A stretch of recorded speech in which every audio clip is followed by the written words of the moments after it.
para muchos niños huérfanos ser adoptados es un sueño hecho realidad. Sin embargo, para otros este sueño se puede convertir en una pesadilla. Y ese es el caso de Assunta Basterra, una niña que con tan solo 12 años fue protagonista de un gran crimen cometido por sus propios padres adoptivos. Un misterio que aún tiene grandes preguntas sin resolver. Assunta Basterra nació en China en el año 2000 y pasó su primer año de vida en un orfanato antes de ser adoptada por Alfonso Basterra y Rosario Porto en 2001. Así comenzó su nueva vida en Galicia, España. Su nombre de nacimiento era Fan Young. En un inicio, Assunta se veía como una niña muy contenta, muy inteligente, tenía un amplio gusto por las artes y las letras y sus maestros la describían como una niña extremadamente talentosa. No solo tenía todos sus pies por ser una niña muy inteligente, sino que también contaba con el apoyo económico de sus padres. Alfonso era periodista y Rosario abogada, lo que les proporcionaba acceso a recursos que le brindaban a Assunta una vida cómoda y una educación de calidad. Estas características solo pueden indicar que Assunta tendría una vida bastante sencilla y muy contenta, pero a medida que ella crecía, las tensiones familiares empezaban a crecer también. Se decía que ella enfrentaba grandes exigencias académicas por parte de sus padres y expectativas muy elevadas, especialmente por parte de su madre Rosario. Así es como de a poco va escalando el caos. Comenzamos con una presunta presión por parte de sus padres para que ella se exigiera académicamente, y de esto pasamos a un evento clave que marcó la vida de Assunta. En 2013, el año de su muerte, su padre descubrió que su esposa lo estaba engañando. Se separaron el 8 de enero y se divorciaron en febrero de ese año. Esas dificultades en el entorno familiar provocaron un ambiente de mucha más presión y estrés, que con el tiempo se fue empeorando. 21 de septiembre de 2013. En el otoño de 2013, los padres de Assunta, Rosario y Alfonso se dirigieron a la comisaría de policía en la zona de Santiago de Compostela para denunciar la desaparición de la niña. Assunta había salido de su casa ese mismo día y las cámaras de seguridad captaron su imagen mientras caminaba hacia el piso de su padre. Cabe aclarar que en ese entonces sus padres ya estaban separados. Las cámaras de seguridad captaron su imagen mientras caminaba hacia el piso de su padre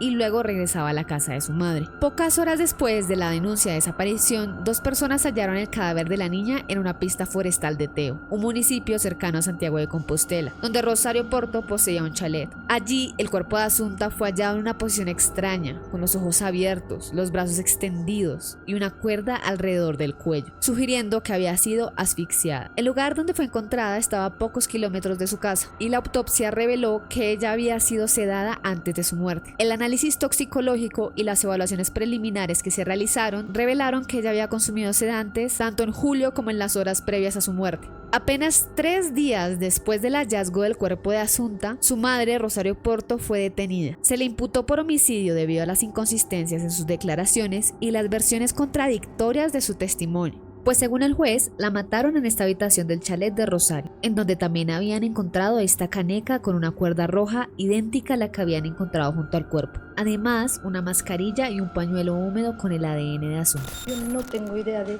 haber dejado esa cuerda. No tengo ninguna explicación para esa cuerda, pero es que no tiene mayor... Por favor, que se exhiba la foto de la bobina.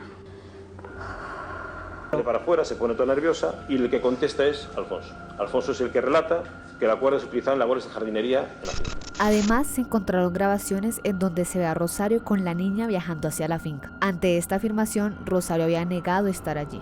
En base y analizando esas imágenes, determinamos que nos ha mentido. Alfonso no se quedaba atrás y al día siguiente la policía fue por él. También fue acusado de homicidio y el 27 de septiembre el juez del caso ordenó la prisión para ambos padres adoptivos. En su declaración durante el juicio, Rosario aseguró que ella había tenido unos buenos padres, aun cuando ella había expuesto algunos sucesos violentos que habían sucedido entre su ex marido y ella, pero siempre asegurando que las controversias eran entre la pareja y no con Assunta. El juicio fue programado inicialmente para el 23 de junio, pero se pospuso hasta después de agosto. Y mientras, los padres de Assunta pasaron por prisión preventiva. El 30 de octubre se dio a conocer el veredicto del jurado, en donde se declaró a los padres culpables del asesinato. El jurado llegó a su decisión después de 5 días de deliberaciones, considerando especialmente la culpabilidad del padre, a pesar de contar con pruebas menos sólidas de las que se tenían contra la madre. El 12 de noviembre, 2 semanas después del veredicto, se anunció la sentencia: 18 8 años de prisión para cada uno de los padres por el asesinato. Posterior a estos sucesos, entre 2017 y 2020, Rosario enfrentó varios intentos de suicidio estando en prisión.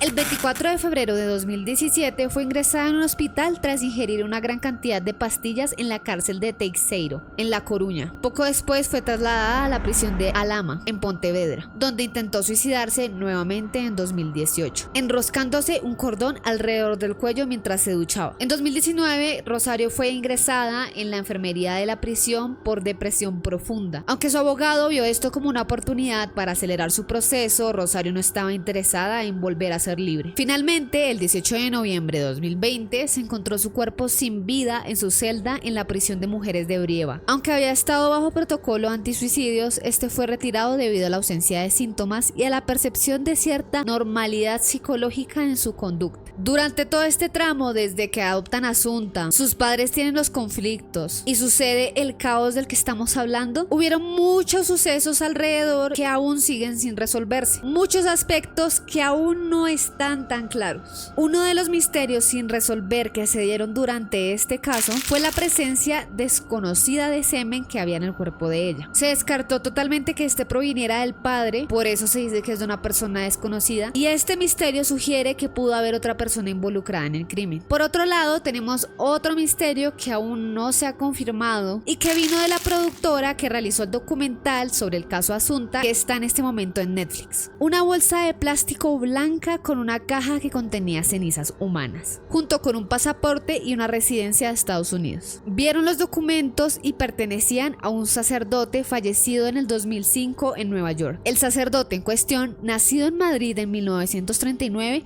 se unió a la Iglesia Ortodoxa Católica Americana en Estados Unidos y alcanzó un alto rango en la Orden de Malta. La productora se cuestiona bastante cómo fue que los papeles de este sacerdote llegaron a la casa donde ella fue asesinada. Estas son algunas de las preguntas que quedan sin resolverse después de este caso. Así como en muchos casos, nunca se llega al trasfondo de todo. La muerte de Assunta expone varios problemas que quizá existían o aún siguen existiendo alrededor del sistema de adopciones. No solo se trata de tener cierta estabilidad económica para mantener a un hijo, sino también se trata de tener una estabilidad mental. Hay muchas reflexiones al hacer alrededor de este caso, y gran parte de estas reflexiones deberían girar en torno al bienestar y seguridad que debemos darle a los niños en adopción.